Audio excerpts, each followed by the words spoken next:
Buenas tardes, mi nombre es Brian Botero y en este podcast voy a hablar sobre el artículo Música Popular e Identidad en Barranquilla, desde 1940 a los años 2000, de la cultura tropical a la identidad global, escrito por Adolfo González Enríquez. Este artículo me pareció de verdad muy interesante. ¿Por qué? Porque explica cómo la música ayudó a construir la identidad cultural de Barranquilla durante gran parte del siglo XX. El autor nos muestra que la música no solo servía como entretenimiento, sino que también era una forma de representar los cambios sociales, culturales y económicos de la ciudad. Al comienzo del texto se habla de Ángel María Camacho y Cano, quien fue uno de los músicos más importantes de la región Caribe. Su historia demuestra cómo muchos artistas costeños tuvieron que abrirse camino en una época donde la música del Caribe colombiano todavía no era completamente valorada por las élites sociales. Camacho y Cano fue un gran músico, compositor, escritor y hasta astrólogo, pero sobre todo fue un pionero que gracias a él logró llevar la música costeña a escenarios internacionales. También me llamó mucho la atención que logró viajar a Nueva York y grabar discos en una época donde eso era muy difícil, para un músico colombiano sobre todo. Esto demuestra que Barranquilla y la región Caribe tenían una conexión muy fuerte con procesos de modernización y apertura internacional. Gracias a personajes como lo fue él, la música costeña comenzó a ser reconocida fuera del país. Otro tema importante del artículo es el nacimiento de la industria musical colombiana. Allí aparece la figura de Toño Fuentes y la creación de Discos Fuentes, el cual fue una empresa que tuvo un papel fundamental en la difusión de la música tropical colombiana. El texto explica que la radio, los discos y los medios de comunicación permitieron que la música llegara a muchísimas personas y ayudaron a fortalecer la identidad cultural de la región Caribe.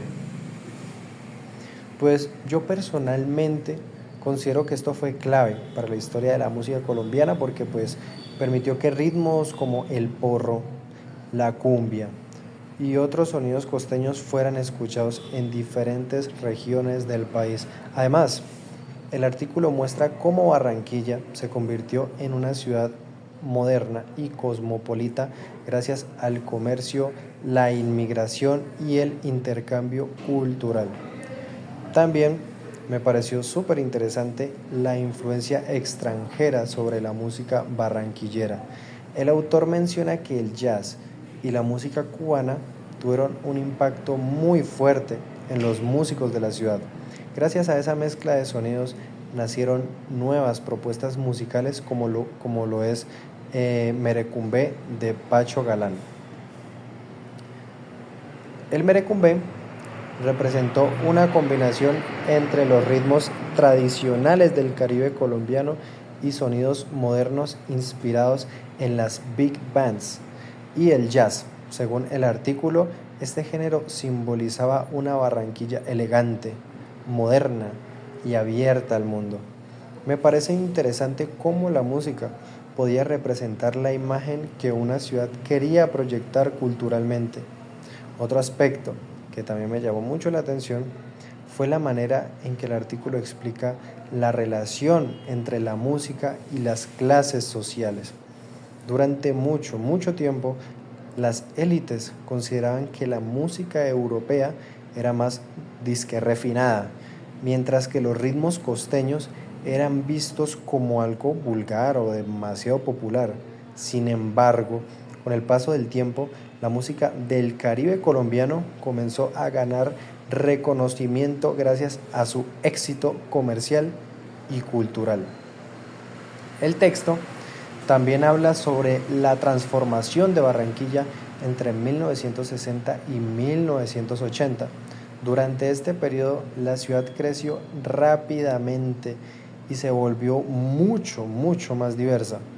La música comenzó a masificarse y aparecieron nuevos géneros, nuevas formas de baile y nuevos espacios de entretenimiento. Además, llegaron influencias como la salsa, la música africana y posteriormente otros ritmos internacionales. Sin embargo, el autor también hace una crítica a este proceso de manifestación musical. Explica que muchas veces la industria comenzó a simplificar la música, pues tratando de hacerla más comercial y así pues que fuera más fácil de vender. Esto produjo pues canciones más repetitivas y menos complejas musicalmente. Personalmente, pienso que esto sigue ocurriendo actualmente con muchos géneros urbanos populares y comerciales, donde a veces se prioriza más el éxito rápido que la calidad artística. Otro punto importante del artículo es la influencia de la radio en la construcción del gusto musical. La radio ayudó muchísimo, en serio, muchísimo a difundir la música costeña, pero también contribuyó a que las canciones más sencillas y comerciales fueran las más populares. Esto demuestra cómo los medios de comunicación tienen un gran poder sobre lo que las personas escuchan y consumen culturalmente. Además, el artículo presenta el caso de Jay Rodríguez, un saxofonista barranquillero que desarrolló gran parte de su carrera en Estados Unidos. Su historia representa la conexión entre las raíces colombianas y la música internacional. Aunque vivió lejos de Colombia, mantuvo una relación muy fuerte con la cultura del Caribe y con los sonidos tradicionales de Barranquilla. Me pareció muy interesante que Jay Rodríguez mezclara jazz con elementos de la música costeña.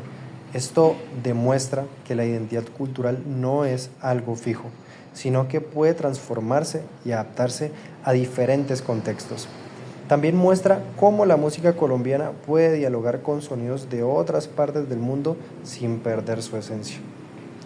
Ya hablando desde mi visión y desde mi lugar, digamos mi ámbito como estudiante de música, siento que este artículo deja muchísimas enseñanzas importantes. Una de ellas es que la música no puede separarse de la historia y de la sociedad. Detrás de cada ritmo existen procesos culturales, económicos y políticos que ayudan a explicar por qué la música suena de determinada manera. También pienso que es importante valorar el trabajo de los músicos y productores que ayudaron a construir la industria musical colombiana. Muchas veces escuchamos cumbia, porro o vallenato, sin siquiera pensar en todos los procesos históricos que hicieron posible que esos géneros llegaran hasta nosotros. Finalmente, considero que el artículo muestra cómo Barranquilla se convirtió en uno de los centros culturales más importantes de Colombia gracias a la mezcla entre tradición y modernidad. La ciudad logró construir una identidad propia a través de la música, integrando influencias extranjeras sin abandonar completamente sus raíces caribeñas. Para concluir, puedo decir que este texto ayuda a comprender la importancia de la música popular en la construcción de la identidad cultural colombiana.